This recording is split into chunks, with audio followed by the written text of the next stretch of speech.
Well, we're back again for data and racing, our presentation in part 2, and that is what is data and GPS speed. So today we're going to talk about where the data comes from and what it's all about.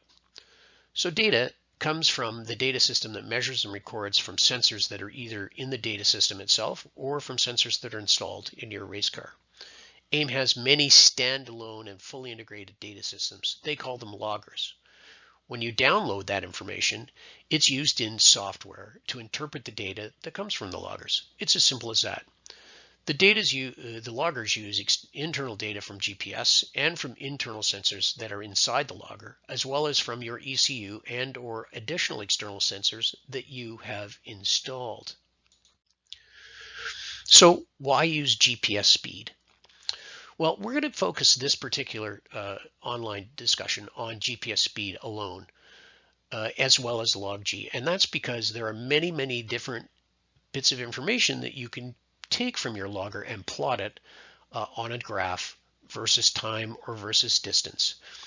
And using GPS speed and the logger internal sensors alone is a great way to start learning about data. And it's very helpful in helping you improve your overall performance and where your performance comes from.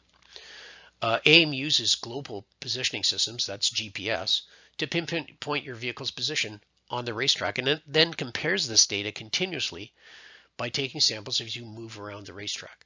So it gets an idea of GPS speed based on your reference on the racetrack, and it's as accurate as your vehicle speed indication system if you have one.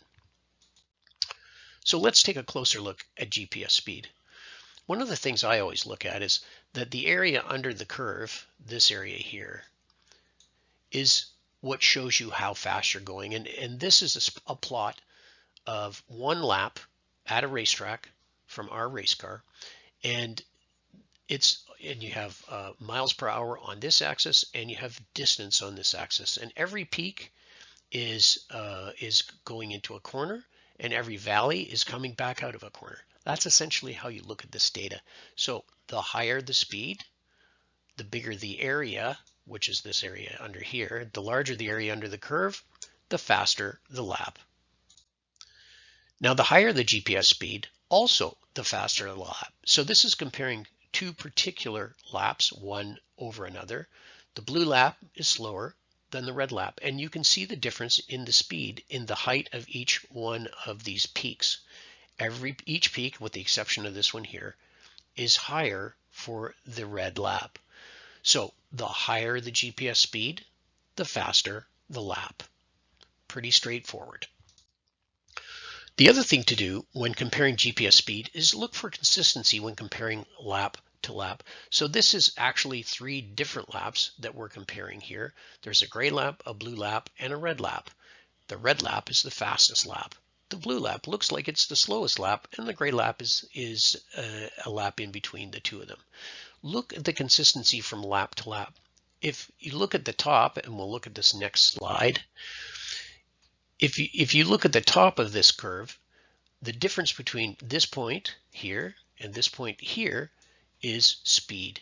The higher the speed, the faster the lap. The other thing we look at is the angle of change of GPS speed in the trace. This is in acceleration. We want a steep angle. We want an angle like this. We don't want an angle like that. We want sharp angles up and sharp angles down. Same thing with braking. We want a sharp angle down, not a lower slope down. So we want to come down at a sharp angle. So always look at the angle of change of GPS speed in braking. The preferred angle is this one. This is not the preferred angle. The other thing to look at is coasting, or in other words, a neutral throttle. If the curve is flat at the top, the driver's lifted off the throttle but hasn't quite put their foot on the brake yet. That's coasting. So we want to look for those things. So thank you for joining us for this part of the discussion on data and GPS speed.